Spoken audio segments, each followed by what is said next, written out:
my mind, and I love the Constitution. It's a quick read if anybody wants to read it. It's a long study, but it's a quick read. There's only one thing in the Constitution that really costs money. That's providing for the common defense.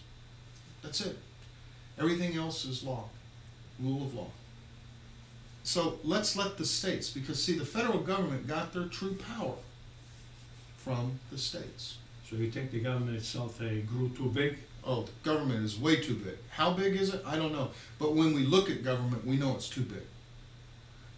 I don't know what the right size is, but I'm pretty sure that as Americans, when it gets to the right size, we're going to acknowledge it's to the right size. But right now, it's too big. Congress, for years, has been giving away their power to the executive branch. You take care of it. That's not the intent of how our system of government works. Congress is the direct representative of the people. That's why we have so many congressmen. It's the direct representative of the people. Would you emphasize that? About. Would you emphasize to your Congress people and To take back the power? Take back the power. Oh, yes. Whether they're men or women, you know what I mean. We have to. We have to. Because what happens is Congress is a fixed size. Okay? Bureaucracies aren't. You know, I deal with the EPA on a daily basis. That's how I make my money. They're passing laws now to clean water. They have to, because they've got 17,000 employees now. If they don't pass new laws, what are those people going to do? We all say that government can't create jobs. Unfortunately, they can. And those are the jobs that don't help us.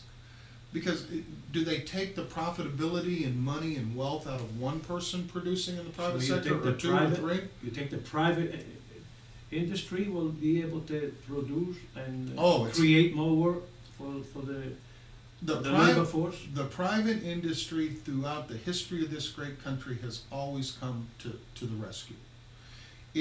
I'll give you an example that some people are old enough to remember.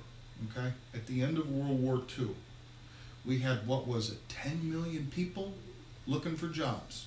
They were people that had been wounded and shot and suffered and this and that. They were the airmen, the Marines, the Army, the sailors, okay? Saving this country. Saving this country. Do we hear about a high unemployment rate in the 40s? Do we ever hear about a high inflation rate or a high...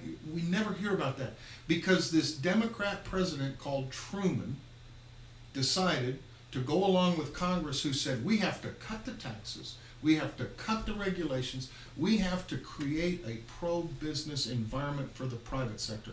And they did. And they were Democrats. They were Democrats, yeah. There's a vision again. It gets back to what this election's about. Total government control or local government. See, Truman understood that there were Democrat principles that he wanted to do. Got no issue with that. But he understood they were best done at the local issue, at the local level. Not like FDR. FDR believed federal level. Truman believed local level. That's what we got to get back to. That's why we never hear about that.